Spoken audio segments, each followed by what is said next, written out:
What's up, everybody? Thanks for tuning back into my channel. Steve Mortensen here, Coldwell Banker, Yorba, and today I want to talk to you about different types of real estate sales and some of the terms you might hear around those sales. Let's get right into it. So generally speaking, there are 5 different types of real estate sales. And the first and most likely common option for in today's real estate market is going to be the conventional sale.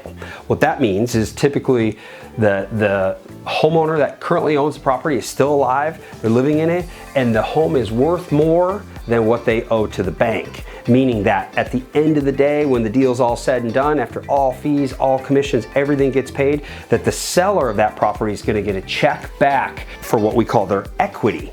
Right? So that's what we refer to as a conventional sale. Rewind time 15 years ago and you found 2 other types of sales super duper common, and one of them was called a short sale. So what a short sale means, just as the name implies, is that in this instance, the seller actually owes more to the bank than what their house is worth on the open market, meaning that after all fees, commissions, and the mortgage gets paid off, it's actually short of what is owed to the bank. So we don't see these much anymore because property values have really shot up since 2010, but back in 2007, 2008, 2009, 2010, even 2011 and 12, this was a super common type of sale because many homeowners were struggling and property values had fallen so far. But don't let this name mislead you. There's nothing short about this process. It's a very lengthy and tedious process. On average, would take somewhere between probably 4, 6, even 8 months to get the bank to approve for this sale to go through because the bank's losing money, and we know banks are not in the business of losing money. So there's nothing short about the process, but when they were around, they certainly represented an opportunity for buyers because banks are not emotional. They simply want to get rid of the asset, and they typically sold them under value. So speaking of banks and selling homes under value, the third type of sale, which again is not around very much these days, but there is some speculation we might see more of them in 2022, and that is the foreclosure sale, or as we call them in the business, an REO, which stands for real estate owned by the bank. What that means is that the previous owner had defaulted on their mortgage, did not make their payment, and the bank has now taken that property back as collateral for what was owed to them on the mortgage. So again, we don't see this thing happening very much right now because a lot of this stuff flushed out in 2007, 8, 9, 10. Additionally, property values have gone up so far since then that foreclosures are just very rare. In fact, in Orange County, foreclosures in the year 2021 accounted for less than 1/10 of 1% of all sales in our county. So effectively, they're non-existent.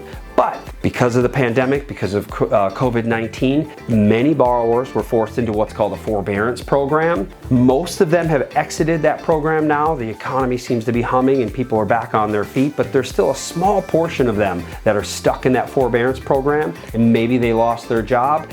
Some of those folks might end up being foreclosures or REOs coming in the future, but not super duper likely. The fourth type of sale I want to discuss today is the probate sale. Again, this is one we don't see a lot of, but definitely more than we see short sales and foreclosures. And what this means is the homeowner has passed away and they did not have their home in a trust, nor did they have anyone else on the title with them that automatically became the owner. So what happens then is the court system gets involved, attorneys get involved, and again, this is another lengthy process, but the courts will oversee the sale of all the assets out of the decedent's estate to ensure that the value of the estate is maximized. Now, it costs a lot of extra money for the family. Additionally, it's a very lengthy process, and because of COVID, the courts are very backed up. You're looking at a year-plus process in order to get authority to sell the house, so you're simply much better to have the house in a trust or have someone else on title with you. But occasionally we see this probate sale.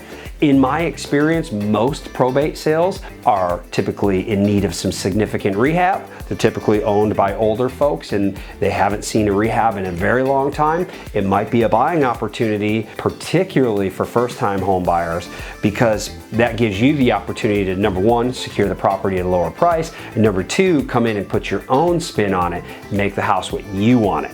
So the fifth and final type of sale we're going to talk about today is the trust sale.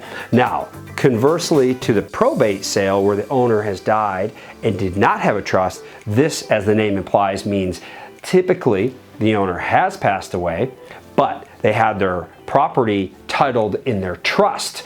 The trust is a separate living, breathing entity that will live on forever, much like a corporation or an LLC, and there's typically somebody named within that trust that we call the executor, who is going to be in control of making decisions on behalf of the decedent's estate. The difference here is that typically the trustee of that trust or the executor of that trust, they may not be emotionally attached to the property. Many instances it's an adult child that lives in another state.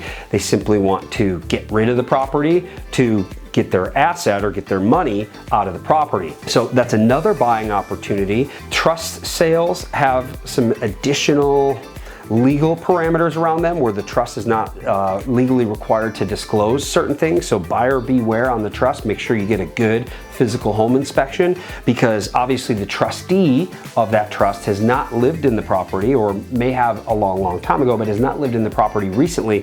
So they don't have a legal obligation to disclose some of the facts about the property that maybe a living seller would actually know. So buyer beware there. But again, another great opportunity, because many times in the trust sales, the property's run down, it's a little dilapidated and needs some love. That's a good opportunity for you first-time home buyers. All right, so that wraps up the 5 different types of real estate sales we see here in Orange County, California. If you've got questions, if you've got comments, feel free to like and comment below. We'd love to hear your feedback on this video. Again, thanks for tuning in. We'll catch you on the next one.